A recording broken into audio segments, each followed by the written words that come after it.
আজকের পিকনিকের মেনুর ভিডিওটাতে তোমরা অনেক অনেক ভালোবাসা দিয়েছো, তাই জন্য ভাবলাম তোমাকে আমাদের এই বছরের সেকেন্ড পিকনিকের মেনুটাও শেয়ার করি। তো সকাল সকাল পৌঁছে গেছিলাম পিকনিক স্পটে, গিয়ে 1 কাপ লিকার চা খেয়ে নিলাম। তারপর খেয়ে নিলাম কড়াইশুঁটি দিয়ে কচুরি, আলুর দম, সাথে একটা করে মিষ্টি, যেটা তোলা হয়নি। কিন্তু তারপরে খেয়েছিলাম সন্দেশ।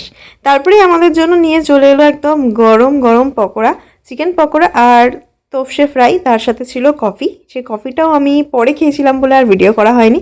তারপরে দুপুরবেলা লাঞ্চের পালা। লাঞ্চে প্রথমেই দিয়ে দিয়েছিল একদম গরম গরম ভাত, তার সাথে ভেজ ডাল আর গরম গরম বেগুনি। তারপরে পাতে পড়ে গেল দেখো ইঁচড় চিংড়ি, সেটাও খুব ভালো হয়েছিল। প্রতিটা রান্নাই খুব সুন্দর হয়েছিল, একদম বাড়িতে যেরকম রান্না খাই আমরা, বাড়ির রান্নার মতো। তারপরে পড়ে গেল এখানে কাতলা কালিয়া, আমার ভাগ্যে বোধহয় একটা গাদার পিস পড়েছিল। তারপর এসে গেল একদম ধোয়া ওঠা মাটন, আর মাটনটা দেখো কত সহজেই খুলে চলে এলো, একদম নরম নরম তুলতুলে মাটন হয়েছিল। এত গরম ছিল যে আমি হাত দিয়ে ঠিক করে তোমাদের দেখাতেও পাচ্ছিলাম না। তার সাথে স্যালাড ছিল, আর খাওয়া শেষে ছিল চাটনি, পাঁপড় আর একটা করে নলেন গুড়ের রসগোল্লা। ভিডিওটা ভালো লাগলে লাইক, শেয়ার, সাবস্ক্রাইব।